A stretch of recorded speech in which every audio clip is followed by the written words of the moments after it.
kwamba zinasherehesha lugha yetu na tamaduni zetu za Kiswahili.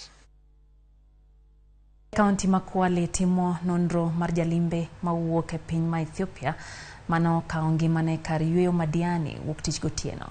Ephraim Tafar Gebru maja higni 40 osebedo Diani kuom dweche adek mokalo kanyakla kod osiepne manyako Krigia Marion.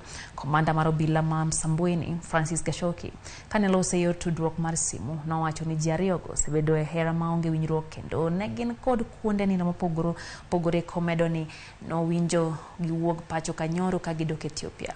Ringrene mano mar Ephraim okane osiptal ma Jocham kaunti ya Mombasa.